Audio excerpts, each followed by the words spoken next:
What the heck?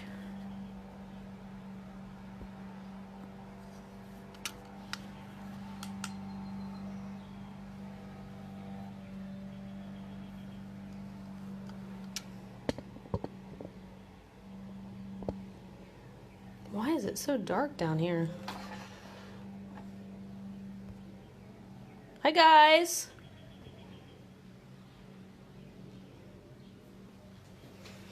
Just having some little technical difficulties here setting up. I feel like I've got a big shadow here and I'm not quite sure if that's true. Oh.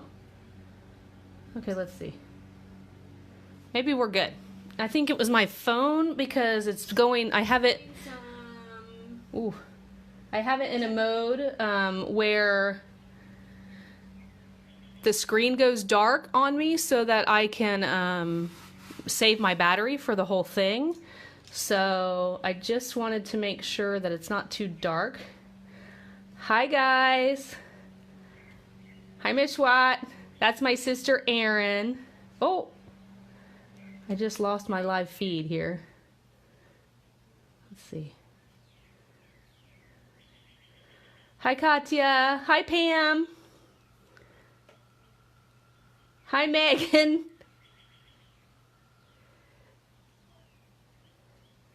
Cocktails or cake? I went with cake since I'm doing a live video tonight, Megan. Maybe cocktails tomorrow. So I thought I would jump right into it. For those that are here, one of the things I'm going to do tonight is have a giveaway. I have a red X on my hand because I went to a track meet today and they did it in Sharpie. So it didn't come off when I washed my hands. So now I have a red X on my hand. So yes. Okay. But we're going to do a giveaway tonight after the live feed. So of course I'll do the card giveaway like always, but I also want to do a a gift certificate to 7 kids since they're awesome and Kelly's amazing and she has the best shipping around.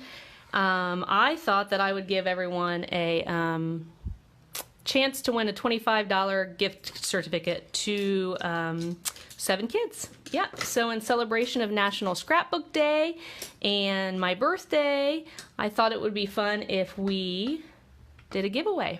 So you guys have to stay tuned, see how the card turns out, and then at the very end, we'll do a drawing for the card and a drawing for the $25 gift card. Don't forget to join in all the games that we've got going on tonight. And today, I guess I should say, make sure to check out Kelly's live, her beautiful scrapbook page, and then Amy's live that had the wonderful Dreamerland crafts. Everything turned out beautiful. So I hope I can follow suit. I have to be honest, I'm going outside my comfort zone just a little bit tonight, and we're going to do a watercolored card from start to finish. We will be throwing in a little bit of mixed media into that as well. But I thought, why not? It's my birthday, I can do what I want to. So let's create a watercolored card. And I'm going to be using, for the initial background, I'm going to be using the Prima watercolors. I have the Classics, Decadent Pies, and Pastel Dreams, and I'm actually going to be pulling from each one of them to create this background. I think we're going to do a night sky tonight. So we did what, a watercolored underwater sea last week with the Catherine Pooler inks, and this week I thought we would use the Prima watercolors. So I'm going to let you guys choose the stamp set, but since Mama Elephant is the vendor this month for 7 kids, let's pick Mama Elephant stamps. So keep in mind we're doing a night sky. I just thought I'd teach everyone how to kind of do, you know, a fun watercolor night sky that's very simple. So I've got a number of Mama Elephant stamps here that we could use. I think that any of these would work except for maybe the ocean one, but I do have a video coming out soon using this on YouTube. So why don't we put that one aside and you guys pick. Should we use the bunnies? I know that everyone loves these bunnies. You guys are so sweet. Thank you so much for all of the birthday wishes. It's been a wonderful birthday. So Denise, I love Mama Elephant too, and I'm excited that they're vendor of the month. And I know that some new Mama Elephant stamps will be coming, I believe, soon too, so stay tuned. So what do you guys think? Should we do the elephants or should we do the bunnies? Bunnies or elephants? Okay, so we'll pick. I think the night sky lends itself well to really either of them, right? Because the elephants look like, this one looks like it's floating up into the sky, but the bunnies are obviously in a night sky as well. So, I've seen a lot of cards lately. I just put a card out with this, so why don't we go ahead and do elephants? I think that'll be fun. It might make the card design a little bit harder because I was thinking we'd do something simple tonight. So we'll use this. This is called Flying with Friends, and again, it's a Mama Elephant stamp set, and I'll be using these watercolors. So the other thing I'm going to be using for the night sky is my heavy gesso. This is white. This is the gesso that comes in the mixed media kit that Kelly currently has. I'll also be using these Colorcraft Sunburst Lemon powders for the night sky. I'm going to be using a Dina Wakley Sterling Silver for the night sky as well, plus all the watercolors. So I have a number of watercolor brushes. These large silver black velvet brushes happen to be my favorite. They're not necessary, but when you're watercoloring small images like we're going to do, I'm going to actually watercolor some of the elephants tonight. You want really good brushes, so they give you a lot of control. The paper that I'm working on is Arches watercolor paper. It is, it's a cold press paper, and it's 140 pounds, so it's quite a thick paper. I've gone ahead and taped it down to my board again. Hopefully we can get that nice white border. If so, it'll make our card making even easier. But as a novice watercolor, I thought it would be fun for me to show you guys how to do a fun watercolored background with a little bit of mixed media thrown in, and then a watercolored image to go on top. So let's go ahead and start picking our colors. So the Decadent Pie is one of my favorite Prima actually paints. The colors are kind of muted, but you can see these two blues. One is, I hope you can see this, one is kind of a royal blue and one is a navy blue. They work wonderful for a night sky. I think, let's see, the Pastel Dreams we probably will not use, but we will use from the classic set the purple, just the straight up classic purple color. We'll be putting some of that in, and we might even use some of that bright pink that's in this set as well. Whenever you make the night sky, just throw in a bunch of colors that work well together, like blues and dark blues and pinks and purples, and you'll get a very pretty kind of galaxy scene. The other thing we're going to use in this night sky is this Sunburst Lemon. I tried this earlier. I was thinking that if we used the bunny stamp set, the thing that's really good for this is if you sprinkle it on and spray some water, you get this burst of yellow on the watercolored background, and it would almost look like the moon was lit up. But we can do that behind an elephant too, if we want to tonight. Okay, so let's get started. Again, I'm going to mention for anyone who's joining us that I haven't said hello to that there's a $25 gift card giveaway tonight, so make sure you stay tuned because when we finish, we'll be doing a drawing.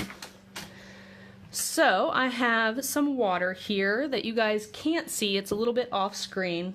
Can everyone see the board and my project okay? It looks like I'm fairly centered there. Hopefully I'm close enough too. Typically when I watercolor a background, I'll lift the board up and down and move it so the color moves, but I'm going to try to avoid doing that tonight just so you guys can see everything that I'm doing. Okay, so I'm going to wet my brush first, and then I like to use my spray bottle just to wet my paints.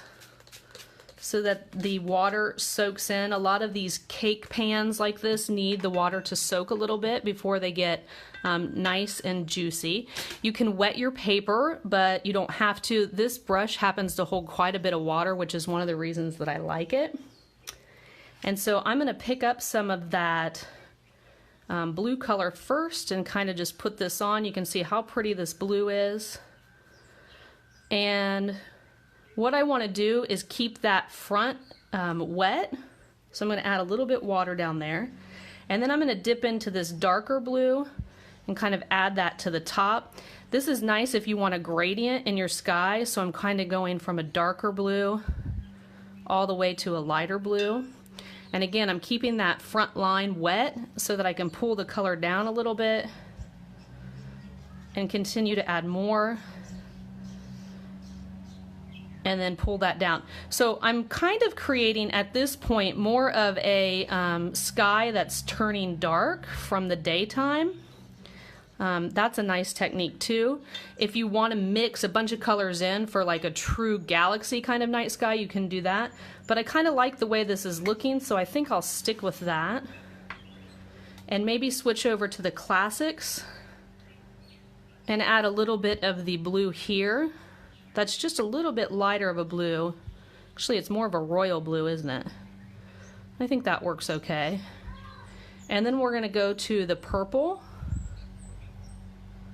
Hope you guys can see this. And kind of put that into this sky. And again, leaving that front line wet. Looks like I got a little brown in there, but that's okay. That works too. And then I'm going to go to the pink and kind of pop that in lower here and make that purple blend out with that. So it's very easy to kind of get this, you know, gradient sky that you see as the sun is setting, or possibly maybe a sunrise. But I'm going to work a little bit more of that dark in. As long as your paper is wet, you can really move a lot of color into your background. If you guys have questions, feel free to ask as I go. Add a little bit more of that purple, bring it up. What looks really nice whenever you make a gradient like this is when the colors combine, so it's almost seamless. So you can really work those colors together with water and get this nice blend between all the colors that you're working with. So I like that. But what tends to happen whenever you have something taped down to a board is you're going to get pooling around here. So it's important to always keep some paper towels or a cloth around so that you can pull up some of that water. Hi Bonnie, thank you. Hey Amy. Okay, I'm going to soak up some of that water.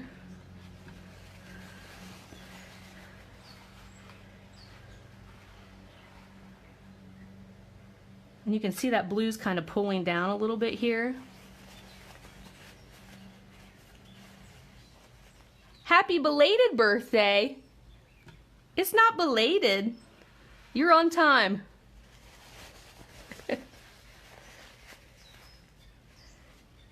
Okay, so we're going to pull up all of this water here and make sure that there's not too much pooling in the corners. Oh, Mel, see, when was Mel's birthday? I missed it. I think I missed that in the comments. Well, happy birthday, Mel, to you too, belated. Okay, so now we can let this dry a little bit, and I'm going to force it to dry with my heat tool. I think I've got a little pooling happening here. So whenever you have pooling like that of your color, if you take your paintbrush and bring a lot of that water out of there, you can pick up some of that with your paintbrush, and you can see that just takes away that pooling without, you know, getting a big paper towel smush in the middle of it. So now we have this beautiful gradient sky. Hi Dee. I'm so excited so many people are joining us tonight. Just one more time, I'm giving away a $25 gift card at the end along with a card. We'll have 2 winners tonight for those. I'm going to take my heat tool. I noticed in the corner here, I think I drew up too much of my color. So instead of getting more ink, I'm just going to take my watercolor brush and kind of pull some of that color to that corner like that. And then I'm going to go ahead and dry my card up. So you guys, it's really simple to make this gradient kind of background as long as you have paper that can take a lot of water. Oh, it was yesterday. Well, happy birthday, Mel. We'll celebrate today together. So I'm just drying this up because when we add the next layer, which is the stars in the sky, I like to have everything dry because if it's wet, the white stars will kind of hit and then they'll pull out with the water, and we don't want to do that. The nice thing about watercoloring backgrounds like this is you really don't make, I mean, if you make a mistake, you're going to be able to fix it. Watercolor is actually a little bit more forgiving the more I play with it, and I'll show you that a little bit when we do our elephant stand. Okay, that's still maybe a little damp, but I think it's workable. Now we could add more color to this to add a little bit more depth, but kind of like what we've got going on here. So, hi Julie, I'm glad you could join us tonight too. So let's wrap up these watercolors here, and we'll start on our night sky. So, two things I've kind of realized with watercoloring. The first is you can do a lot with your paintbrush. You can dry it off and suck up color like I told you, but the other thing you can do is use paper towels to draw up water, and you want the colors to work together.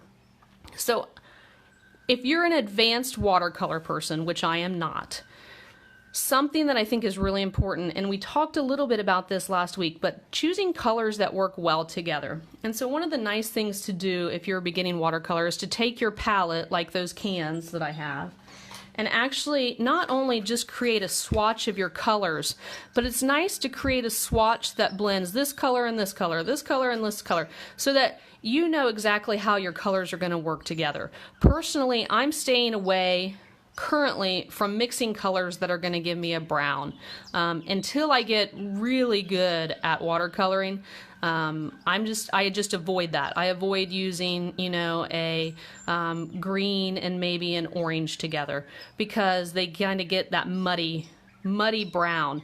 Eventually, I'm hoping that I'll be able to use the colors together to get browns that I like, but right now, as a basic watercolor person, I try to avoid that. So like picking a night sky like this, blues, purples, pinks, they work wonderful together. Below the pink, I could have added some, you know, yellow that would have worked well and created an orange. But for the most part, I try to stay away from mixing too many colors. Okay, so let's go ahead and start making some stars. Hi, Darletta.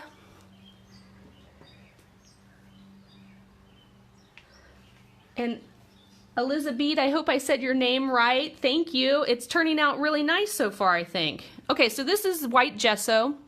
This is similar to white acrylic paint, but gesso has some grounding in it, but it works well for a starry night sky. So if you have gesso, white gesso, that's fine. You could also use a white acrylic paint, which I have some basic white acrylic paint. So you could use either whatever you have in your stash. You could use, what was the Copic? Copic used to make a white, I'm sure they still make it. I can't remember what it is offhand. You could probably use anything that's white and thick and opaque like this. So I just put a little on my acrylic block, which all you guys probably have acrylic blocks at home. And then I'm going to grab a different paintbrush. I never use acrylic with these paintbrushes I showed you in the beginning because I don't want to ruin these. So this happens to be a Dina Wakley paintbrush that you can use with acrylic paints. And so I'm going to get my brush wet, and then I'm going to work some water into this gesso. And I'm just going to mix that around until I get a nice liquidy white. This is how I've always done night starry skies. You could, you know, dot it in if you don't have any paint. You could use one of your white gel pens, but this happens to work really nice. The thing is, I got to get it pretty wet, and I'm actually put a little bit too much on my block. I shouldn't have done that. But now once, you don't want to get it too wet, because if you get it too wet, then your stars are gonna not be bright white. They're gonna kind of dissipate into the background. So now what I do is I typically will kind of test it by just tapping on the top of my paintbrush to get some splatters like this. They're kind of coming out a little big, so I think I'm going to add a little bit more water to this. And then go back to kind of tapping my paintbrush. Okay, that's a little bit better. I like these smaller spatters a bit more. The other thing you can do is tap it on your acrylic block like this. That gets some splatters too. So whatever works best, whatever technique you find. I find that a stiff brush like this works a little bit better than kind of the softer brushes for flicking. But I typically like to just use my finger and kind of tap the brush. And you know, you can get crazy. You can add as many stars as you want. If they get splattery, it's no big deal. If they kind of come out a little big like that one did, it's no big deal because it's going to be in the background. So don't be afraid, you know, if that happens. Or you can grab a paper towel and kind of soak it up just a little bit. But I'm going to get a lot of stars in here because I think that looks really pretty. I've found that there aren't too many white stamping inks out there that really show up well on, you know, backgrounds like this. I have found that the new Stays On Pigment ink, the white one that they have, does a pretty good job, but I think that white acrylic paint like this is probably the best go-to for a starry sky. I'm just gonna add a few more. I watered it down just a bit to get a little bit more. Okay. Now I'm going to take my paper towel and clean off my stamping block. And you can use, you know, your stamping block wipes clean. This is the one that I tend to use the most with my splattering, so you can see some acrylic paint on here. But, so, you know, you might get some staining of your acrylic block, so I would suggest an older one. Let's go to the sterling now, the Dina Wakley sterling acrylic. This is a really pretty color, and it adds kind of some silvery stars to the sky, which I also like. I'm just going to try and put a little bit less on there this time though. And again, I'm going to do the exact same technique by adding a little bit of water to the acrylic paint. Ooh, I think I added a little too much water to that. That's going to make that, you know, really spread out when it hits the paper. So I am going to add just a tad more of the sterling silver to that. So Amy says, watching this makes watercoloring so tempting. I have always enjoyed watercoloring. I should say watching other people watercolor. It hasn't been until recently that I've really tried, and the first few times I tried to watercolor, I became extremely frustrated because everything would just kind of turn muddy, and it's because I was, number one, overworking the paint, and number two, I felt like I didn't have the right tools. Now, there are people who watercolor with Crayola watercolors and, you know, cheap paintbrushes and cheap paper, but I found that the biggest thing for me was these silver paintbrushes that I have. I just love them. They give me a lot more control, and they've kind of changed the game for me just a little bit. Okay, so now I'm just going to splatter in some of this starry sky with this silvery paint. And actually, Prima has a watercolor in one of these sets that's silver, but I found that watercolor just doesn't work quite as well as the acrylic because the acrylic is, you know, thicker and non-transparent. Okay, so now we've got some silvery stars in our sky as well. So now what I want to do is dry this up. I'm thinking that I like it so well, I might not add the color bursts to this because I think that the color bursts will kind of muddy this just a little bit. I'll show you. I was just playing around earlier today, and I think my camera is a tiny bit crooked, you guys. Sorry if you've been lopsided this whole time.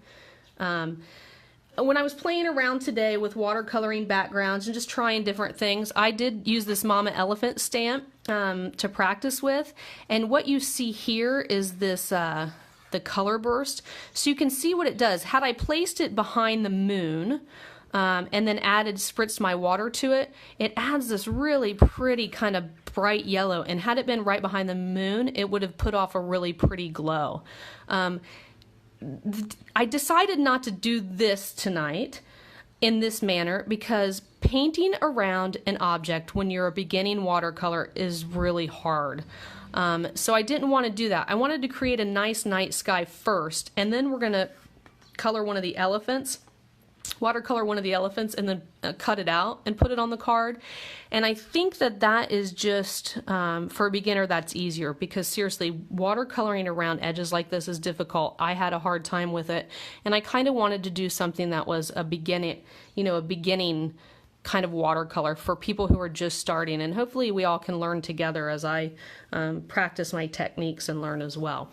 But the color bursts work really pretty in the sky, so if you wanted to sprinkle them around and then shoot some water, you'd get some nice bursts of yellow. I don't know, what do you guys think? Should we add some, just go for it, or should we leave it the way it is? I'm gonna let you guys decide for me while I get a drink of water.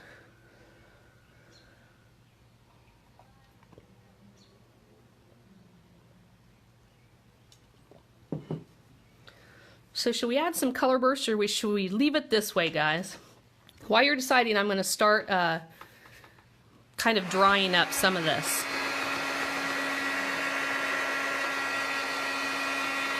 Kelly says leave it. Okay, Kelly, I'm going to leave it. Yep, Megan says it too. All right, well, we're going to leave it. So that's better, because then what I'm going to do is set this to the side so it can dry, and we'll go ahead and start to watercolor the elephant. And so I already have some watercolor paper, the same kind, put into my MISTI, and we will stamp some cute mama elephants. So I think we should maybe should we do one or two? They're going to be fairly easy to color because they're going to be gray. Oh, we could do pink little elephants too, or purple. There's a lot of options. So let's pick some elephants. I think this one's super cute with a little mouse on its head.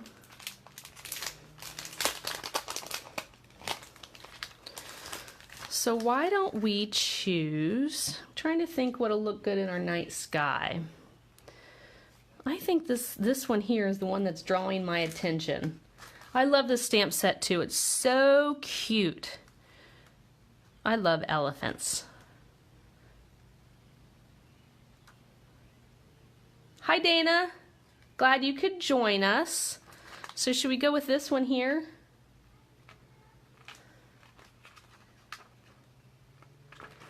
Okay, Denise, that's a good idea. We'll do the color burst some other time. The color bursts are really amazing.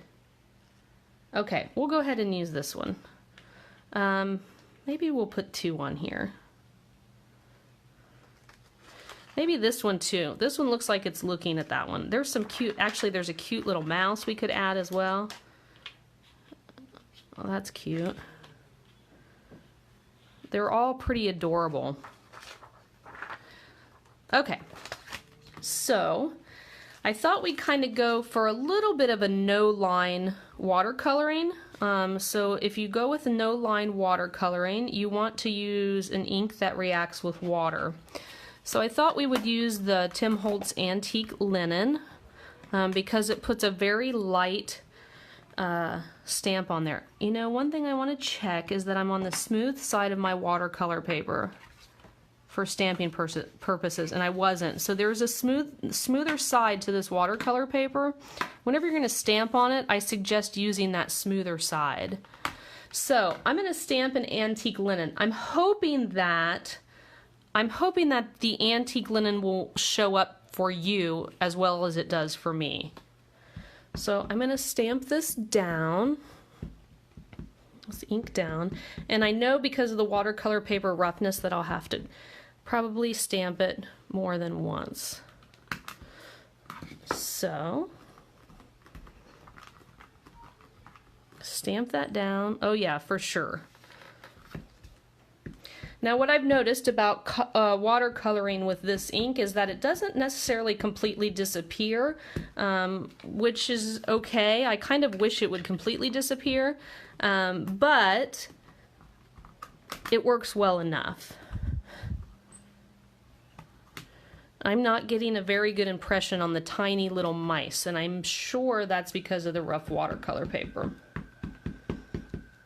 So I'm going to keep inking until I get a good impression here.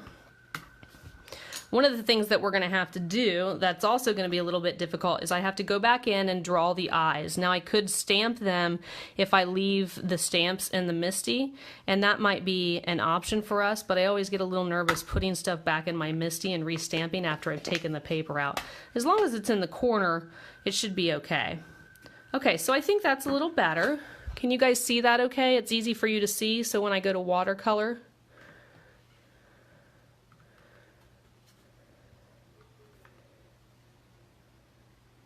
let's see, I have to ask about your red X. Oh, Denise, so I went to a track meet today for my daughter, and at the track meet, when we paid, they marked us with a red X. So that's what that's for.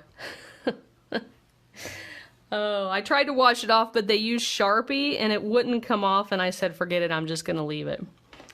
Okay, so we can watercolor in two ways. I can return to the palettes that I showed you earlier, or I could use my Zig markers, because Zig markers work really well on watercolor paper as well. It would make life a little bit easier to use the Zigs, but we can watercolor as well.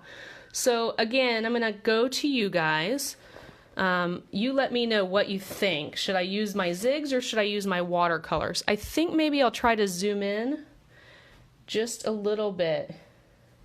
I do need a scrubby.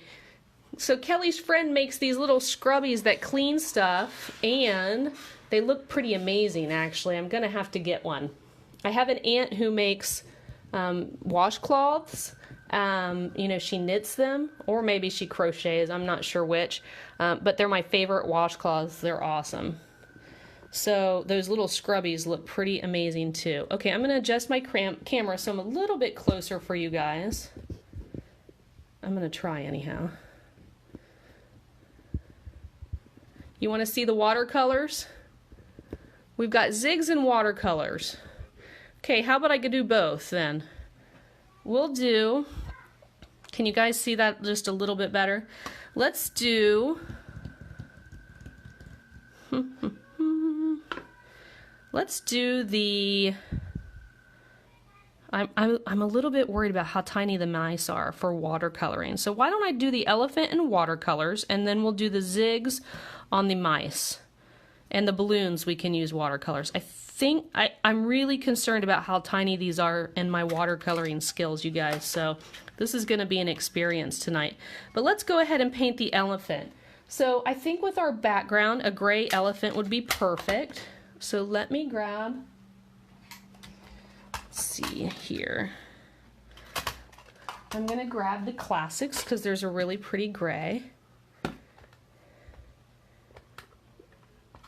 Okay, well, we'll do both. Let's go with both. We'll start with the watercolors and then we'll work to the Zigs. I can do more Zig watercoloring. I'm much more comfortable with those than actual watercolors.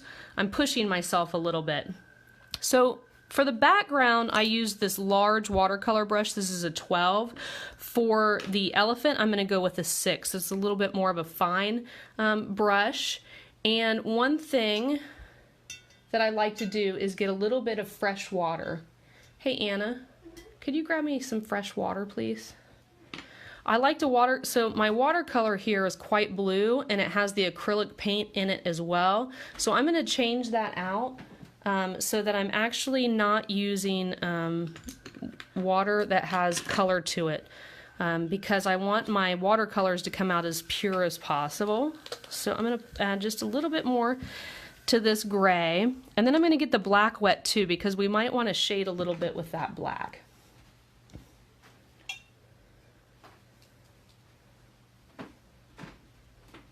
Yeah, Deidre, that is, I used a Misty stamping platform.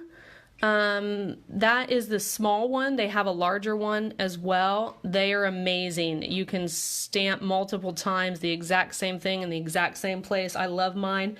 I almost never stamp now without it because it almost eliminates any kind of stamping mistake. You know, if you don't have enough ink or you stamp a little bit wonky. They can be a bit expensive, but they're almost a must-have if you do a lot of stamping. Okay, so I'm going to go in and pick up some of this gray, and always have a paper towel or some kind of rag next to you when you watercolor so that you can control the water in your brush and you can control a little bit of the water you know, that you're putting down, some of the paint. So I usually start with a lot of watercolor, and I do this exactly like I do my Copics. I kind of go into where I'm going to put the shadows with the darkest color. Now this is a lot of paint and not a lot of water. So I'm actually going to pick up a little bit more water so that I can spread this paint out. What I found with watercolors is that when you get your paper wet, then it's not so scary to add different colors to your image. So, and I always keep my edges wet as I can without going all over the place. So I'm starting with wet paint and going on to dry paper, so that's called wet on dry. You can also do dry on dry, and that's when you don't have a lot of water in your brush and you go onto the paper, or you can do wet on wet, and that's when you add water to your paper first. So I'm losing a little bit of my definition in terms of my shadowy spots, but that's okay. You notice that I'm working in this water, and I'm going to just check my edges to make sure everyone's still wet. And I'm just painting within the lines very carefully. It's okay that I don't have a lot of definition in my elephant yet and a lot of shadowing, because I will add that as I go. And the more water you add, the lighter that paint becomes because you're diluting out the pigment. I'm going to come down into his ear right about there.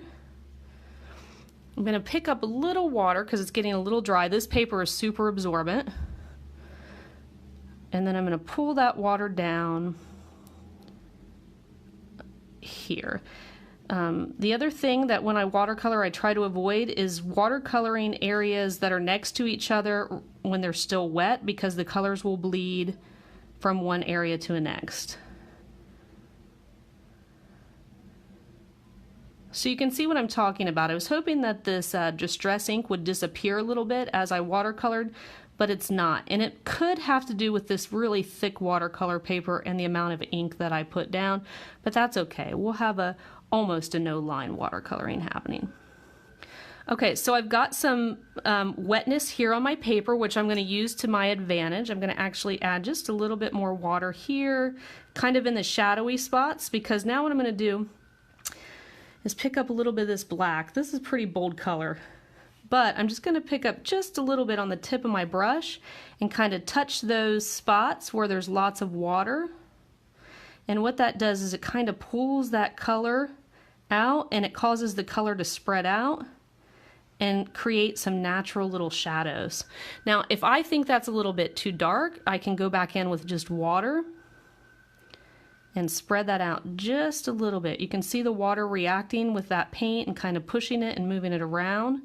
And this is what watercolor is all about. You don't get really defined stuff typically. You can go back in later and add fine detail, but when you initially start, it's kind of like you let the water do the work for you. I hope that makes sense. You can kind of see that reacting on my paper and that color moving around. And I'm just creating some shadows right under his neck there. It's looking a little grainy, but that'll disappear as it dries. And if I think the black is a little too dark, I can also go in with some more of that gray. And again, just touch those places where I want a little bit more color.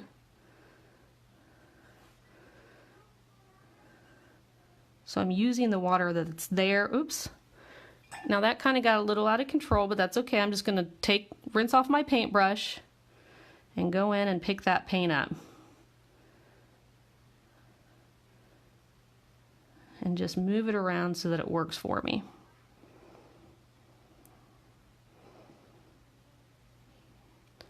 Like I've said, I feel like you can correct almost any mistake with water. Adding water, taking it away, using a paper towel to suck up some of the color you don't like. It works with watercolor. So I think he's looking pretty good. I'm going to let him dry and we'll move on to either the balloon or the mouse. I think what we'll do is we'll go on to the balloon and I'll do a little bit of watercoloring with the balloon.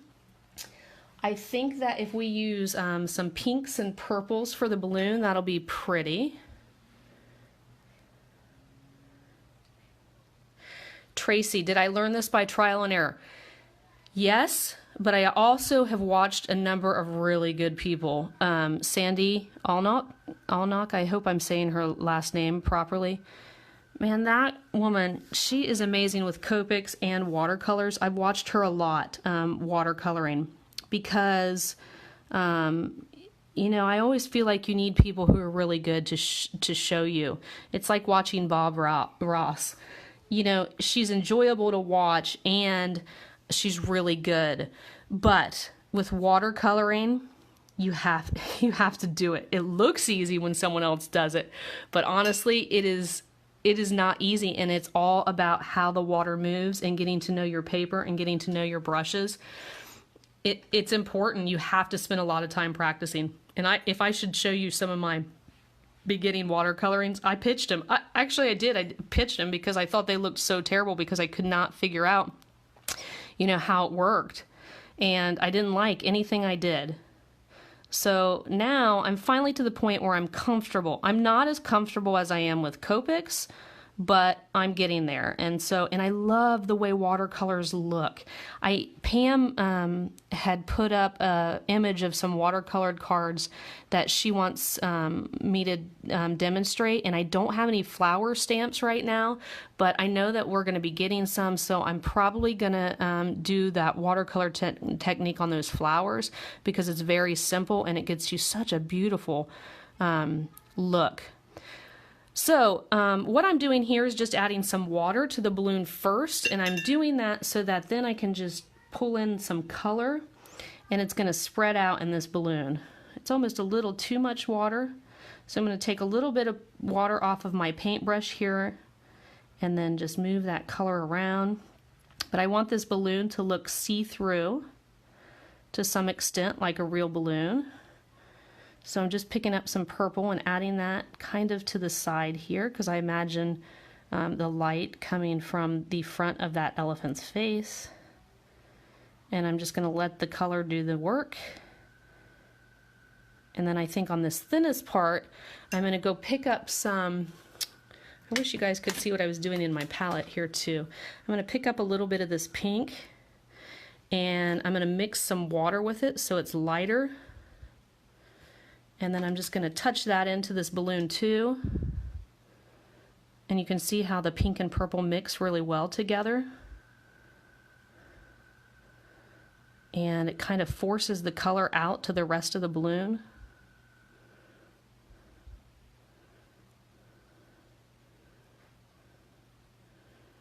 Just like that. And I really like that watercolored look in the balloon. I'm just going to add a little bit more pink here, I think.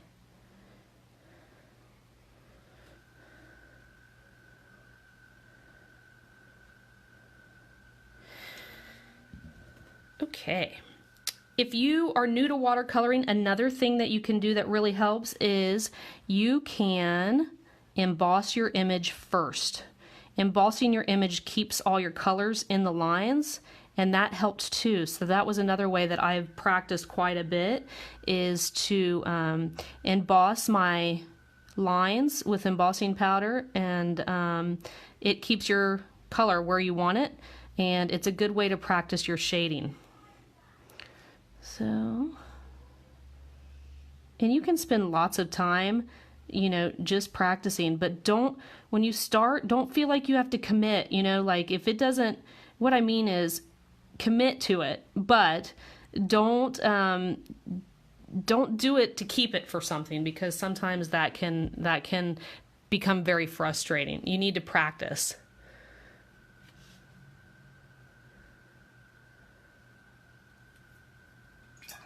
Okay. Pam, I like to emboss too. I still do it, especially when I'm doing flowers, because it makes it a little bit more simple. Okay, so let's color I think the gray, I'm going to just touch here. The gray is dry, so I'm going to paint the inside of his ear. And again, I'm going to add a little bit of water to start with so I can get some pretty movement. And for that, I think I'm going to switch palettes too. I really like Pastel Dreams for the inside of ears because it's got a light pink and a darker pink, and they work really well together. You can see these three pinks here, but specifically this Pink Lemonade and this Crimson work well in ears. So I added a little bit of water. I'm going to start with the Lemonade and kind of just brush in a little color all the way to the ends. Something I found with watercoloring too is if you let it dry and then you go back in for shadowing, it works really well. Okay, but now I'm going to go in with this darker pink, the Crimson. Just pick up a little bit and put it kind of in the shadowed parts of his ears. And again, you can see the water kind of doing the work for me. And I just bring that out into the pink. Like that. I think no line watercoloring, this is the hardest thing I've ever done. Because when you don't have the line, I mean, Copic coloring and doing no line I think is difficult. You have to have a good feel for how to shadow. But watercolor, because I'm learning, seems to be even harder, and I have less control over what's happening. Okay, so now that the elephant is dry, we can go in and paint this little mouse. I think I'm going to go to the Pastel Dreams again and pick up some of the chocolate color. That's this color here. And I want this light, so I'm going to be putting quite a bit of water into it just to make it nice and thin, because actually, no, we're going to use zigs for the mice, right? That's right, I forgot.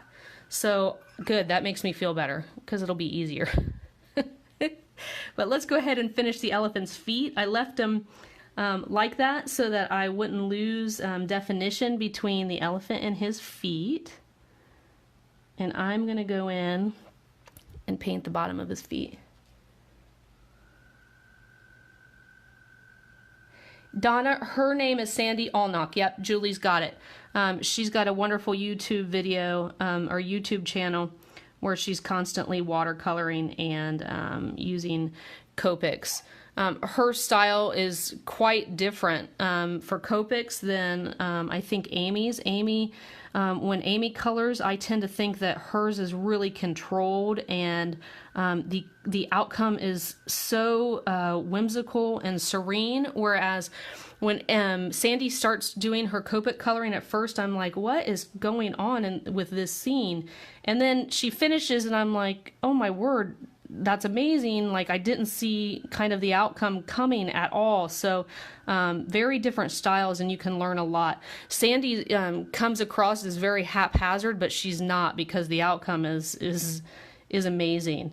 These are the people that I tend to follow when I am trying to do a new technique. Amy and Sandy. I think that's been the case for actually a long time for me, because it's not something that I feel like you can just learn on your own. It's amazing to watch other people and to get color combinations and to learn tricks.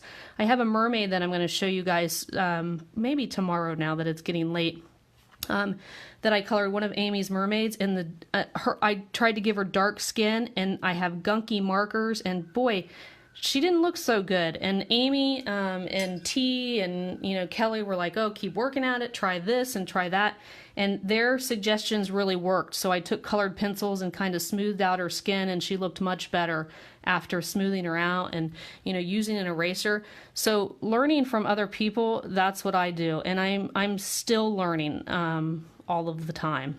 So it's important to continue to learn. Okay, that looks cute. I think I could probably add a little bit more shading on the elephant here and there, but I'm gonna go do this balloon. I think my favorite part right now is how that pink and purple balloon turned out. Is that? Yeah, Sandy, she does. She works magic. It's amazing to watch her, and then to watch her watercolor too. I just watch it, I'm like, I don't know what's happening, and then all of a sudden she's got this amazing scene. So always try and find someone that you can watch and learn from.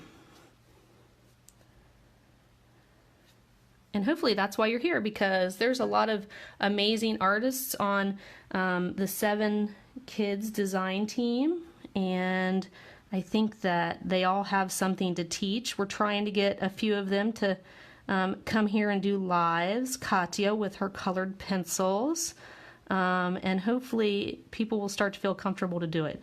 And you know, I'm out here trying to watercolor for you, which is something I swore I would never do for anyone but myself, because it's so scary, but here I am doing it. So now you guys have to. Katya, I'm speaking to you directly.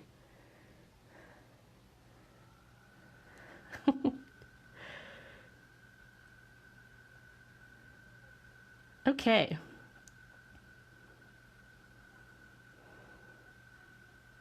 Wish I had left a little bit of white on this balloon, a little bit more, but as it's a smaller balloon, what I'll do instead is add a little bit more purple to the edge here.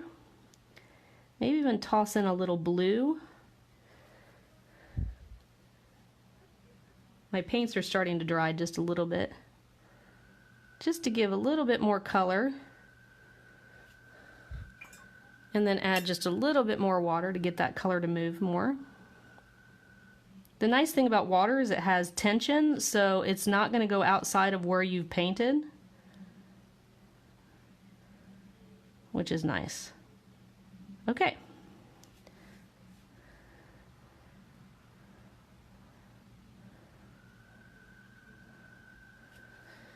Okay, so that looks pretty cute. I like it so far.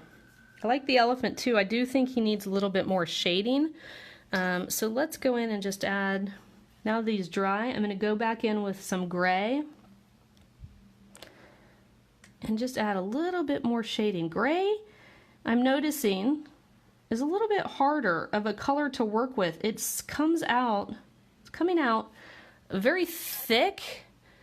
I don't know if it's a large pigment and that's why, but I honestly haven't worked with a lot of gray watercolors.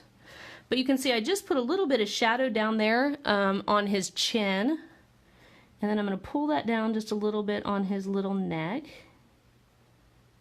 just to give the appearance of a shadow on his neck, and then maybe right down here where his little legs come together.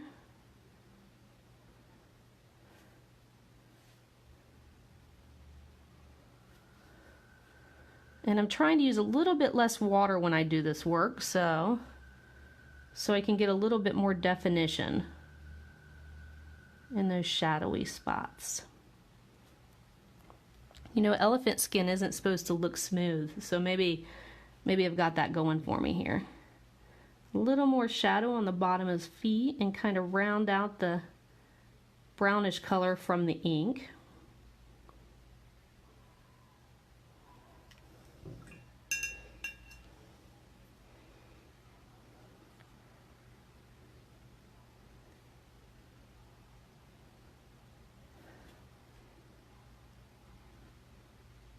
Okay, I think that works.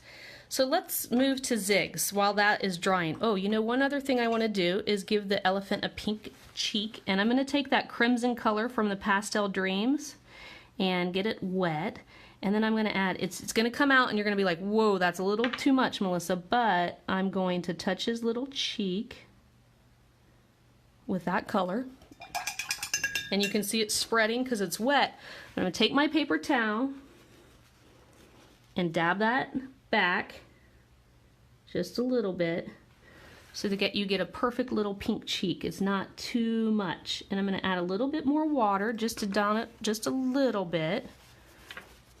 And then I'm going to touch that paper towel again, just to kind of pick up some of that pink so it's not so pink, and you can see it gets a cute little pink cheek now. So let's turn toward the zigs for the mice. And we'll color those a brown color. Zigs are less forgiving on this kind of paper than they are on, say, a Bristol Smooth, because this paper is super absorbent. I'm going to be using a mid-brown and an oatmeal. Those are the zig colors I'm using. Oy, these mice are little, and I don't have the eyesight that I used to. So this might be a little dark, that mid-brown. So I'm going to try the oatmeal first. Zigs work well together. They'll blend together quite nicely, actually. So like I said, we're going to have to stamp in their little faces. You can also watercolor with your zigs. You don't have to, but you can. And I think that's what I'm going to do, just to lighten up that dark brown that I added there. This color is kind of dark too. So maybe I'll pull out another light color. What's this? This is Brick Beige. And just work that in too. Nope, don't like that color too much either. It's funny, I have colors on the lids, but they tend to be coming out just a little bit darker. So instead, let's try this almond. Nope, that's a little too pink. What is happening here? Okay, what I'm gonna do, because that's a little dark for me, and I think it's because the mouse is so small, I'm gonna take some water, and the water reacts with the zig, and then I can lighten that just a little bit and move that color. Like I said, this paper is a little less forgiving than the Bristol Smooth.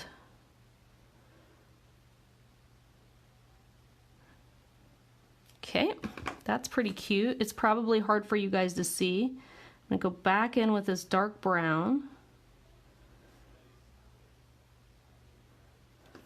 I had to go get my driver's license today, and I realized that my eyesight, I passed just fine, but I have a feeling that glasses are going to be in my near future. And coloring something this small definitely makes me realize that I'm going to need glasses soon. Okay, so that's a good little shadow on his little bottom, and I'm going to work that water, pull that color up. We're definitely going to have to either draw back in the details of their face, because we did the ink that's reacting with the water. And I'm going to just give him little pink feet and little pink in his ears. There's so much detail that I feel like I've lost in there. It's hard for me to see what is happening. I think from now on I'm going to stick to larger images. Gosh, that means I'm getting old, doesn't it? Okay, so let's go color the one on top of the elephant's head. That feels pretty dry. I'm going to do it the same way.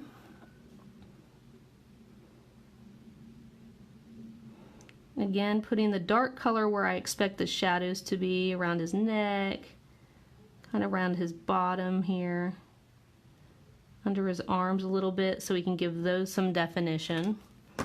And then I'll go back in with the oatmeal color and kind of pull that color up and down. I don't think this is a very good image to really show you guys how well the zigs work, just because it's so tiny. I think I could have done a better job with my Copics. Maybe, I don't know, it's tiny, maybe colored pencils. So I've picked up some water on my paintbrush, and I'm just going to pull that color up and around.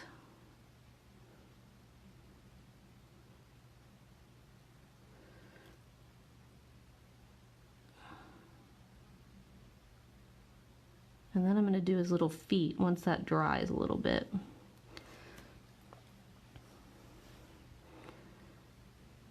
Yeah, the ink definitely doesn't move as well on this paper, this really absorbent watercolor paper, as it does Bristol Smooth. So this is what I mean when you're kind of practicing and working on coloring images. You need to find a paper that you're really comfortable with, and you need to find paintbrushes that you're really comfortable with.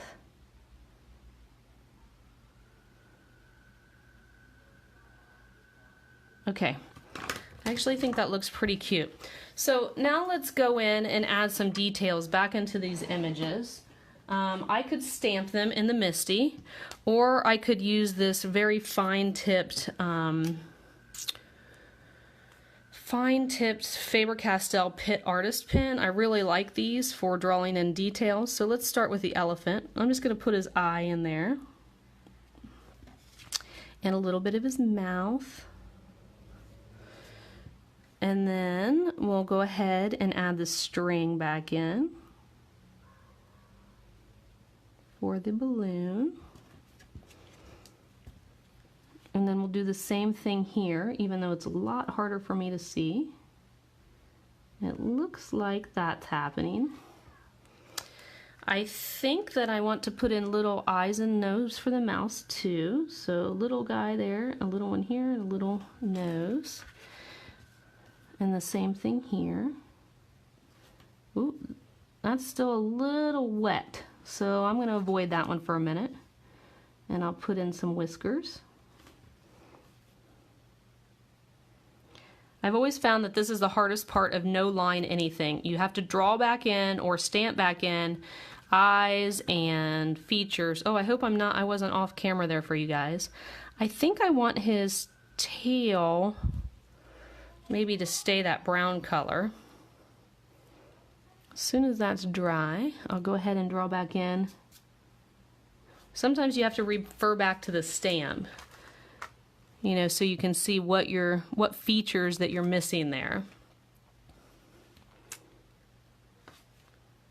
Because it looks strange to me. It looks like his eye is the opposite way, but there we go. His little nose, his little mouth.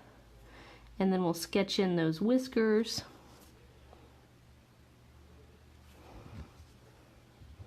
Okay, this is looking cuter. I think I am going to change his tail to black. And I give this one a little black tail too. I think that looks cute. Okay. So now what I'm noticing is that this part of his little legs needs a little bit more color maybe. So you guys are all talking about glasses. Who needs them and who doesn't? I think I need them. I can't see these little details on these mice at all, you guys. I don't know. Can you? I don't know. Is it just me? My old lady eyes? Like I said, this gray is a little harder to use too. I'm not getting the definition that I want. That might be a little better right there. Sometimes doing no line makes it harder. Maybe I should have gone with a little bit more gray colored ink tonight. This gray paint doesn't move like other colors do. Alright, I think that looks good. I'm going to quit fussing. And let's go ahead and now we can fussy cut these cuties out to put them on our card base. This paintbrush is a silver black velvet brush. I love it. They're wonderful, but I will tell you they can be quite expensive. So, you know, you can get one, they come single, you can buy them single or you can buy them in sets. And I bought a set that's the 12, 8, and 6 round. And I take very good care of these when they're rinsed out. I've put the bristles back the way they go, and then I put them upright in a canister because I don't want them to be ruined. It's one of the things that my kids know that they're not allowed to use. Actually, I let them use pretty much anything in my craft area but my Copics and my paintbrushes. Okay, So this is very thick watercolor paper. So boy, I did a number to myself because these are little. I'm going to cut these out, and I usually use for fussy cutting, I typically like to use these Cutter Bee scissors, but I'm going to turn towards my Tim Holtz just because this paper, you guys, is really, really thick watercolor paper. And I'm going to fussy cut these cuties out. But there's some detail here in these images, so I'm worried about the little one. Let's just fussy cut him right out. The other thing I could have done is probably used a circle die cut and just did a circle on them and then put them in the night sky. That would have been cute too, but I think this will work just fine.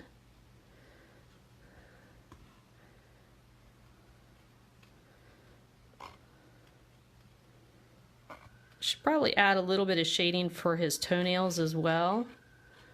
He almost looks like he's got brown toenails. Ew, that's never good when they're supposed to be white like that.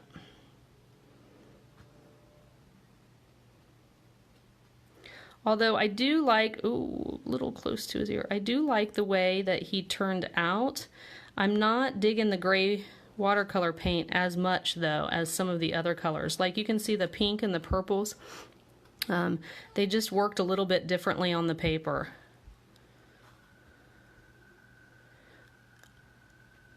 I hope you guys can see the fussy cutting that I'm doing here. Just holler at me if I'm too far off the screen. Hope it's okay with you guys that I went a little bit more outside my comfort zone tonight to try and teach you something.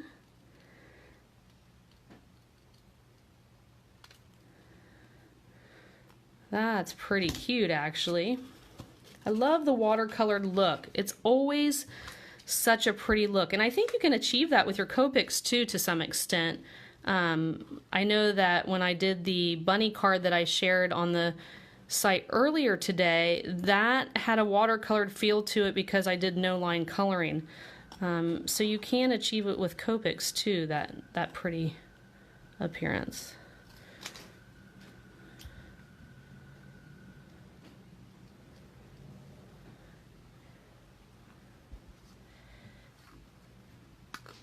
Okay, so let me get around here. These are just big clunky scissors for a tiny little image like this, but I really don't like to use my Cutter Bee scissors because this paper is so thick I think it'll really dull them out. It's funny I say that though. I've had these Cutter Bee scissors since 2009 or 10 and I've never had to change them, so they'd probably cut right through it with no problems. Okay, we got these two cute little images now.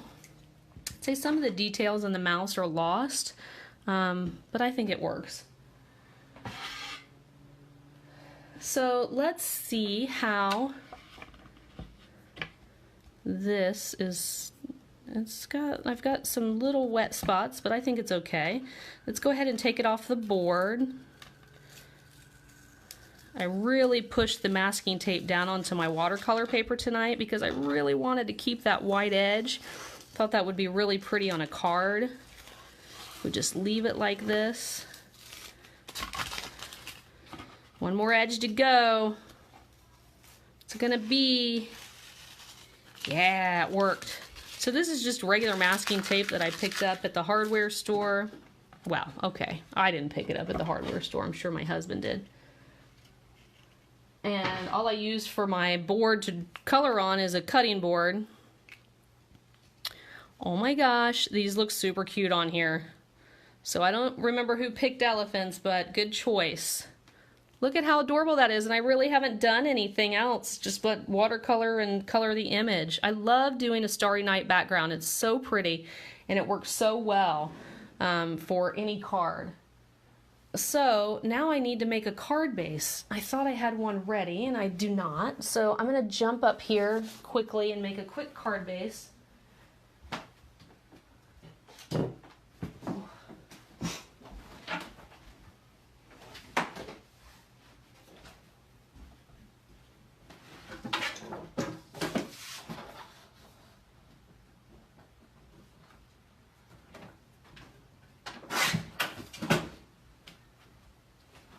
Sorry guys, I don't like to leave you hanging. Had to jump up and make a quick base. Usually I have a ton of card bases all around for myself, but tonight I did not. So I've got one now. And so we're just gonna put that whole card front right on there because it's super cute, but we need to add a sentiment. So I'm not sure. I think I don't want to use the sentiments from this set, and instead I like these. Make a wish upon the brightest star, I love you to the moon and back. I think those would be super cute on this card. So let's do that. You know what I'm really thinking would be pretty? And I might have to do this, is to, I don't know if I have a die cut, a cloud die cut, but it would be really cute to cut some pretty clouds out of vellum that you could kind of see through a little bit, just to give a little bit more detail to the card. I would really like to do that, but I'm not sure. Maybe I do.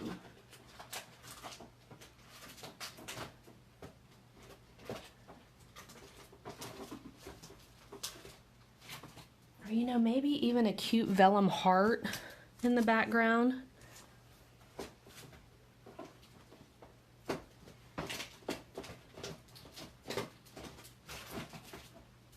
Vellum tends to be one of those things I don't reach for very often, but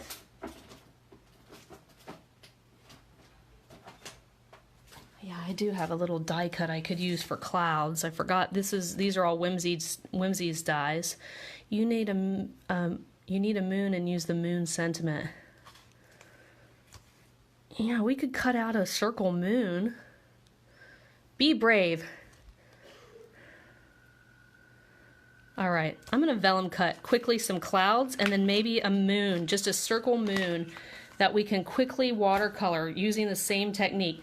So this is a die cut, and I've got vellum right here. So all I'm gonna do is take this vellum and run it through my die cut machine quickly. Because see, look how soft and pretty. I think that would be really pretty, and then with a moon in the background to kind of put the elephants on. This is how I typically work. For me, I don't have something in mind before I get started, unfortunately. I kind of have an idea, oh, I want to try a watercolor background, or oh, I want to do this. But for the most part, I'm kind of a fly by the seat of my pants person, so yeah, we're gonna throw in some vellum clouds. So I'm just gonna cut these to fit in my die cut machine. I think I'll cut one larger piece. Okay, I'm gonna die cut this, and I'm also gonna die cut a piece of watercolor paper for a moon, because I like that suggestion. Who gave me that suggestion? Was that Donna? Thank you, Donna. I like that. So I'm going to grab some more watercolor paper and a circle die cut.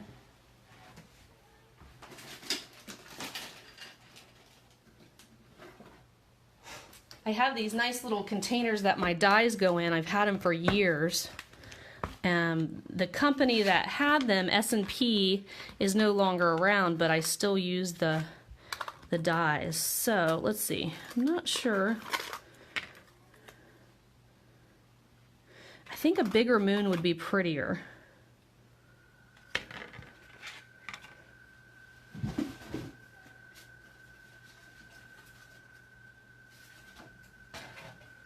So I'm going to die cut a moon, this large moon, out of some watercolor paper too. So give me 1 second, guys, while I cut this.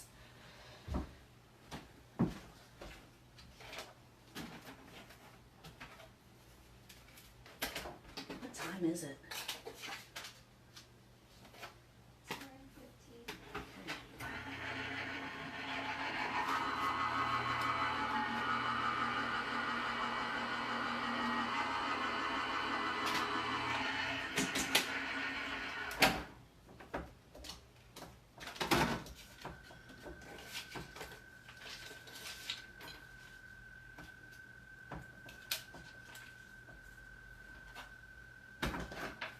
Okay, sorry guys, I'm gonna hurry here and die cut with my Gemini.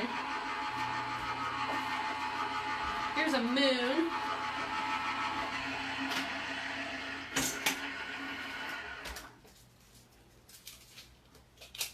And now I'm cutting the clouds. I don't put the die cut machine on video. Hope you guys can hear me. I don't put it on video. Whoa.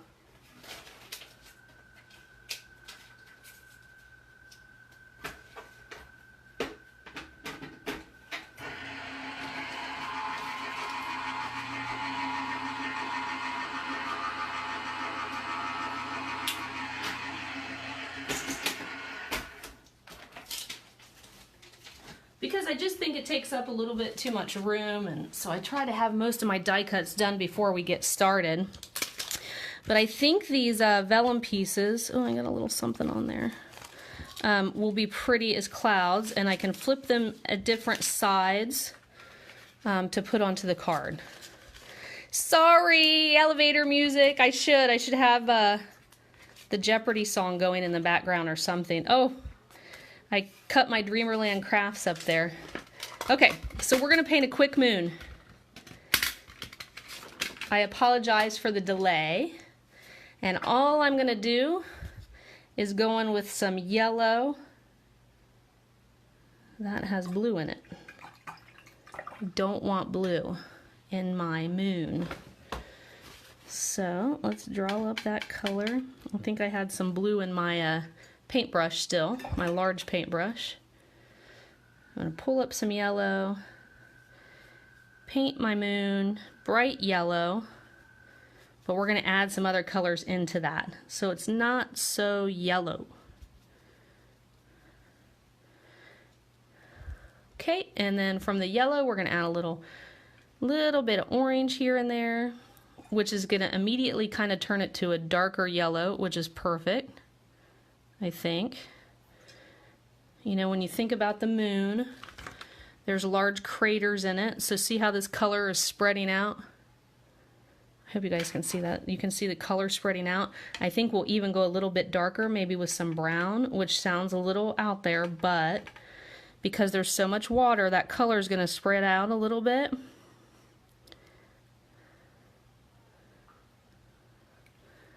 And I'm going to take water off my paintbrush and just bring some of that up a little bit, because that is kind of dark. Add a little bit more yellow.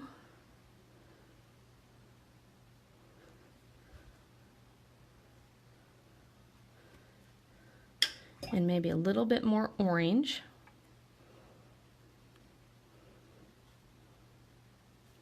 We could have even gone with a stark white moon, actually, which would have also been pretty. So maybe what I'll do is just pull back a little bit of that color with a paper towel.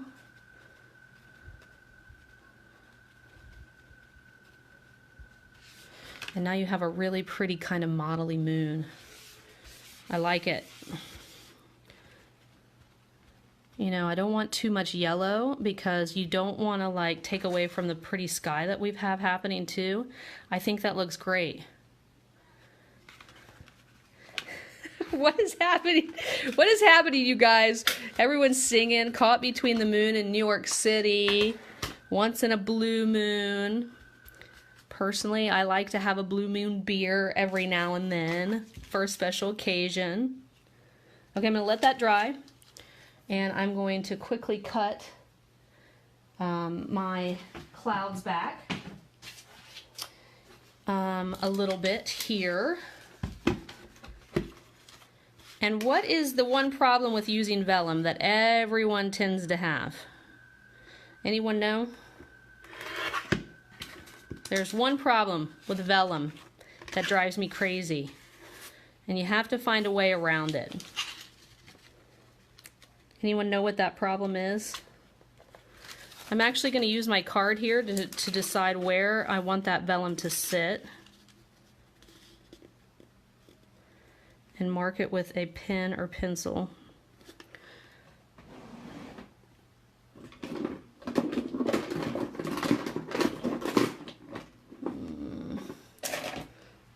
just use this and cut inside of the line. So what do you guys know? Yep, gluing, adhesive. It is a pain in the rear, I agree. It's the biggest pain because you don't want it to show. And for someone like me who loves adhesive and likes to use a lot of adhesive to hold my stuff down, I really, really, really, really, really don't like thinking about adhering it. So there's one layer of clouds. Let's do another. And this one's going to be a little bit thinner.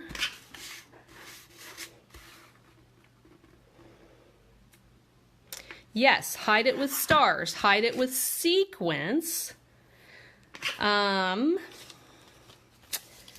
of those things work to some extent. But the thing that drives me crazy with that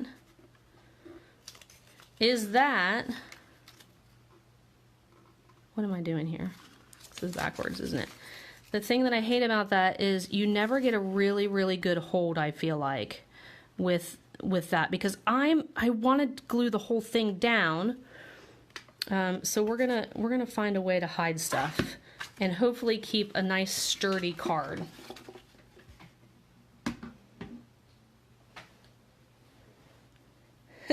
Sheila, maybe a few answers before, but I don't know quite. This is kind of on the fly, so I'm gonna dry this up because it's wet. This is on the fly, so I don't know what the answer is yet, but hopefully I'll find one here. So if you guys participate in our ATCs, our trading, I used this little girl and colored, I don't remember how many of them, but this was one that I didn't need, so I didn't do them all. Okay.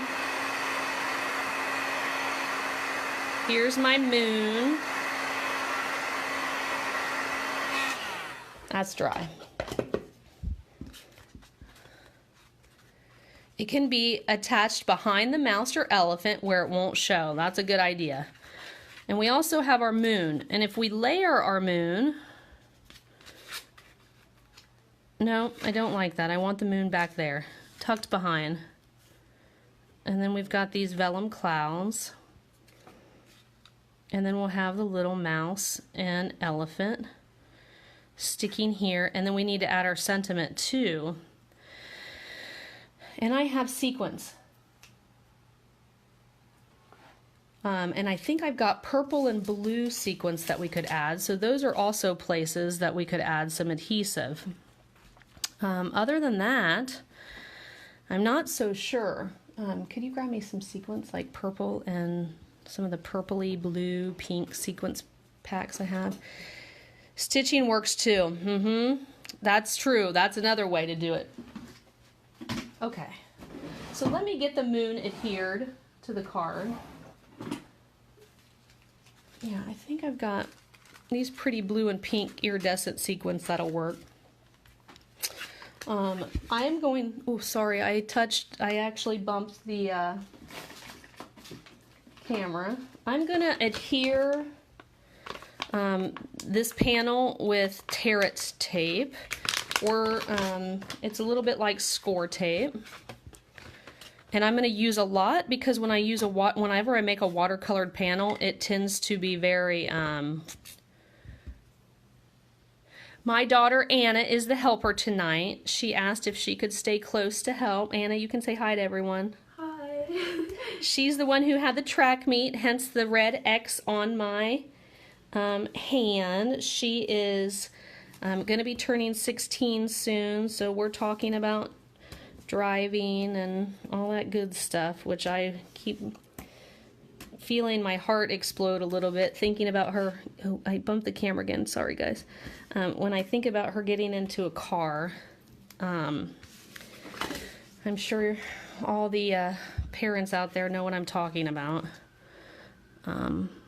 It's nerve-wracking, so... Let's see. What is happening? As I cut, I'm trying to read too, but If you cut the clouds water, you can fold everything. Oh, Denise, that's a really good idea. Folding the, yes, and I've seen people do that. I wish I had not cut the clouds down so much because absolutely, you can fold them around the card. I've seen people do that and it works really, really well, and it's beautiful. Everyone's saying hi, Anna. Hi. Anna is quite a big helper in this house. Don't know what I would do without her, so. And now she's helping me with crafting too. She's quite the artist herself. She keeps an art journal of her own that is quite beautiful. Okay, I'm gonna adhere this down to my card base. Just start somewhere here with putting this card together.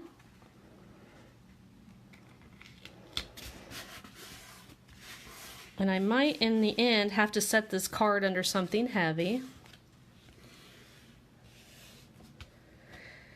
Oh my gosh, Sheila, that is so funny you're saying that from right to left thing. Okay, so I was watching Kelly this morning do her live, and I was so confused because the words look backwards, right? Because, you know, it's backwards because of the camera, but what I couldn't figure out, what my husband and I, as geeky scientists, were talking about, is it still looked like her right was on her right and her left was her left. So I was super confused as to how those words were not kind of the same as... the words were not the same as her body. I was really confused. So I wanted to ask Kelly, are you left-handed or right-handed? Because it looked like she was using her left hand for everything. Anyhow, that baffles me a little bit. And like I said, I'm a nerd, so. Oh, did Julie leave? Good night, Julie. Sorry it's taken a little bit longer tonight. I'm going to put more Territ tape on this moon to get it adhered. Pink on the clouds would be really pretty, Megan. That's a really good idea. My vellum, I'm not sure what I could use on my vellum to get a little pink hue. Probably some kind of stays on pigment ink, but I don't think I have anything in pink.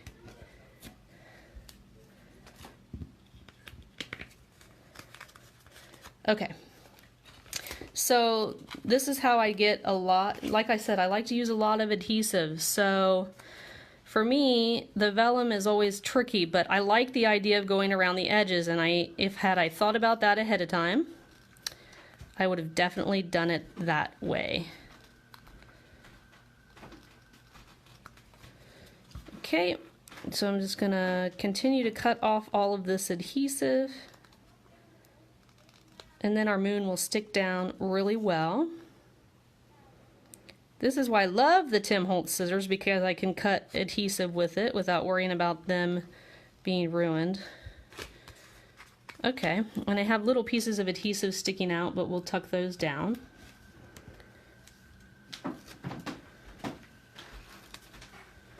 This is a much more complicated card than I thought it would be tonight, but that's okay. Oops. My kids are starting to head to bed again. But we have to do a drawing. Why don't we get started on that? Let's get started on the drawing, because that gives us something else to do while you guys watch me finish up. So Kelly, you are right-handed. Yeah. Okay, I'm going to have to go back and read these conversations. Is the pink in the background supposed to be down below? Yep, Amy, it is. Darn it. Shoot. And because I used Territ tape, darn it. Oh my gosh, and then I just stuck my moon to my card too, you guys. I'm a nightmare tonight. Okay, well, we're gonna have to fix multiple things now here. Okay. So, while I'm fixing, oh my word, I hit 43 and it's all going downhill. Oh my goodness. So I'm going to remove this and make another card base, but I'm not going to make the card base tonight, but I'll re-adhere it. What the heck, you guys? That was silly. I haven't made that mistake in, I don't know, at least a month. Darn it. Okay. Oh, I see, Megan. I thought you were trying to tell me to put pink on the bottom of the clouds. I see what you're saying. Yes, the pink is supposed to be at the bottom. In an alternative universe, it would be at the top. Oh, my word. Okay. So I'm going to trim this off here. Well, I'm not going to worry about it now, though. Let's just get the card put together, and then I'll adhere the card to the card base. Wow, you guys are getting to see all the fun stuff tonight. Man, I'm live.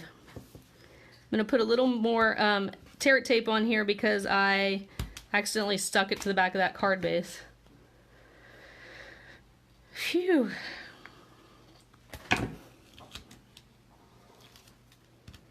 Okay. So now hopefully we're going to put this moon down. One of a kind. Yep. Okay. Maybe this card's not meant to be tonight. So I want the moon kind of centered, maybe about right there. And then we're going to put down these clouds. So, and I don't like them that way. I think I like them this way. So they're opposite of each other.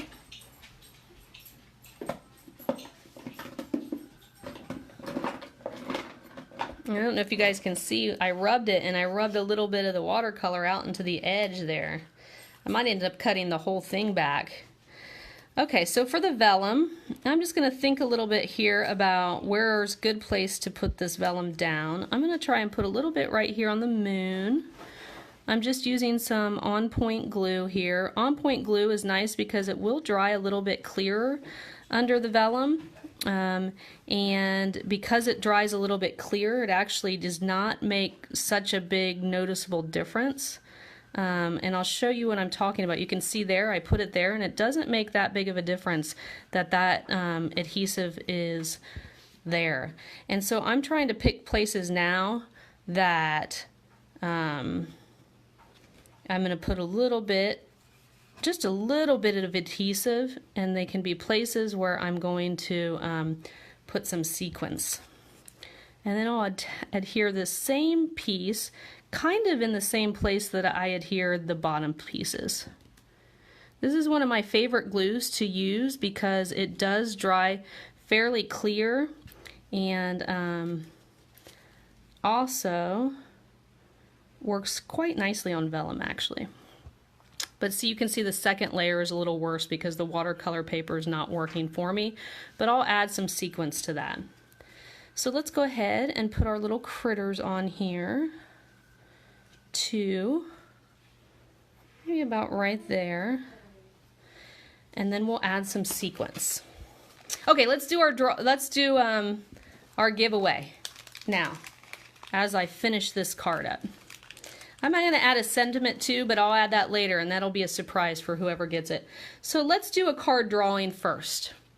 I'm going to have Auden, my middle child, write down a number on this little piece of paper. I'm showing it to you now. There's nothing on it. She's going to use this pen, and she's going to write down a number between 1 and 500. We're going to do a lot of numbers tonight. So between 1 and 500, Auden, you have to pick a number. I think I'm just going to kind of lay these sequins where I want to put them. But I don't want to glue them down until I have this attached to the card base because I don't want to have to put a lot of pressure on them.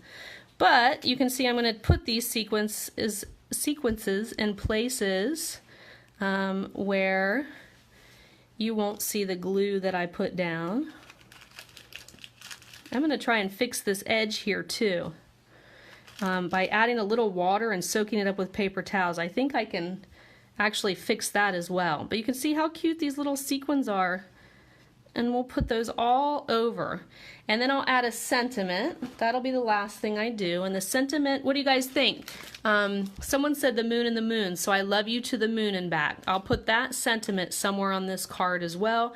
Maybe a little banner with the sentiment. Maybe down here on the clouds if I can find the right ink to stamp on vellum. I do have some new Stays On Pigment black ink that works really well on vellum. So I think we can do that. Okay, between 1 and 500. Everyone have their numbers in? Let's see. Everyone in? We've got a lot of people watching tonight. I'm sorry for those people who kind of zoned out on me there because I was away from my camera or doing other things. I try not to do that. Are people who won last time not participating? Some people might not. And Mackie, I don't know if you're here tonight. I don't know if I've seen you, but your card is in the mail. I was a little later. I got it in on Friday this week, so you should be getting it sometime next week. Okay, everyone in, this is your last chance. This is to win the card. Okay, Auden wrote down a number, and the number is, oh, and if you win the card, you can still, you still have a chance to win the $25 gift card. It's not an either or. If you win both, you win both. You are an awfully lucky person if that's the case. The number is 432. Mackie, I'm sure that you got it. 433. She won the card last week. Okay, so Mackie, your card will be in the mail hopefully sooner. Unless someone guessed 432. Nope. Okay, so Mackie, you won the card. Now, the $25 gift certificate. So Anna is now going to take the same piece of paper and she will write down, I'm going to X out the 432. She's going to write down on this piece of paper her number. Okay? So, who will the winner be? Everyone get your numbers in. This time will be just between, we have 25 people. So this is for the $25 gift card to 7 kids. So you can buy whatever you want.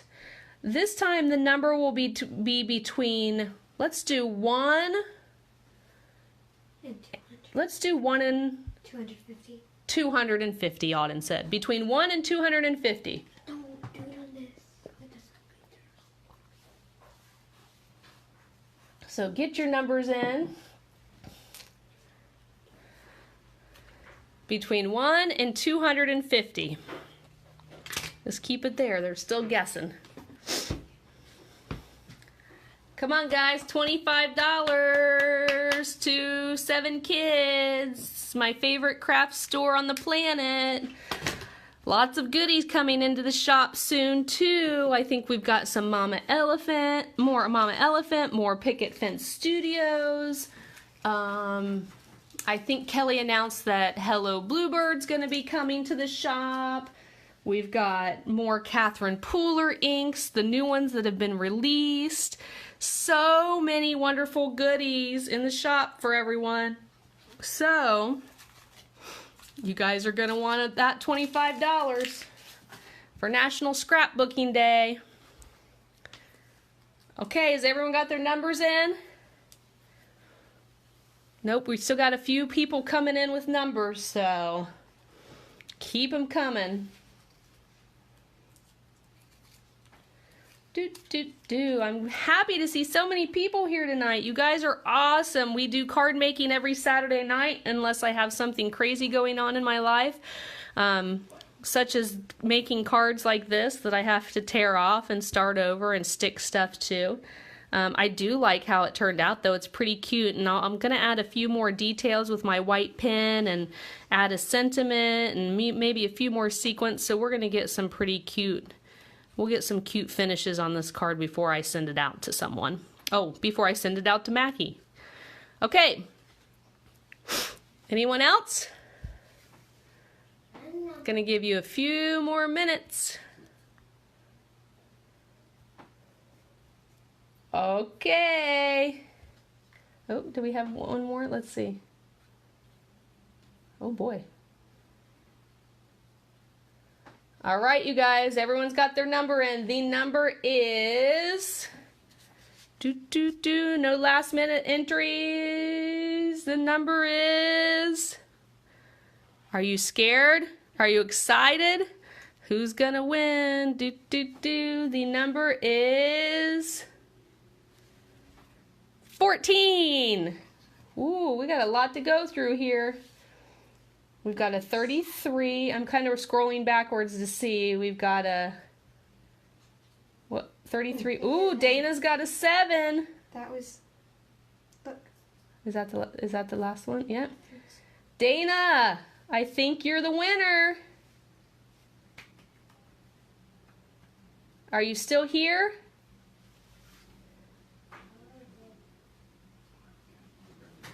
So Mackie, I have your address already. I will get the card in the mail tonight. Thank you so much everyone for joining us. I'm happy to see some new faces tonight. Hopefully you learned something, what to do and what not to do. Dana, yay, congratulations. Dana, make sure to send me a private message on Facebook with your email address. And I believe the way it's going to work is that Kelly will have a code for you to use in the shop to get $25. T, is that right? She'll get a code, right? That she can use in the shop. Oops. I'm so glad that you guys could all join me tonight, and I hope you liked making a watercolored background on a card, and that I taught you a little something again about what to do and what not to do, like adhering your card base upside down. I've done it before. I'm sure I will do it again, especially in a hurry. Thank you guys so much for joining me. Thank you for making my birthday wonderful with all of the birthday wishes. Thanks for joining us on National Scrapbooking Day. I hope we made the day lots of fun for everyone who joined us. Make sure to check out the games. I don't think they're all closed yet, but we will be announcing winners soon. Amy has some wonderful stuff to give away to everyone, a cute Dreamerland craft stamp, along with some other goodies. And congratulations again to Dana for winning the $25 gift certificate. The brushes, Darletta, the brushes are, just quickly, the silver black velvet paint brushes. Oh boy, I honestly do not remember. I think maybe Amazon is where I got them. I was not able to find them in our local art supply store, so I think I ended up turning towards Amazon. I always try to shop in small places first, like local craft stores or local art supply stores. I definitely always go for Kelly first. I do not believe she carries these kind of watercolor paintbrushes though, because they are very specialty for watercolorers, so you could check out Amazon, but always try to shop your small stores first if you can. So thank you so much, guys. I appreciate everyone being here. Oh, Sally from Australia. Yay. I love it when people from around the world are here too. It makes crafting a lot more fun knowing that there's so many people who enjoy it too. So thanks, guys. I hope you had a wonderful National Scrapbooking Day and that you'll join us again at the same time next week on Saturday for more crafty fun. Everyone have a great night. Thank you again for all the birthday wishes. It means so much to me. Good night. Good night.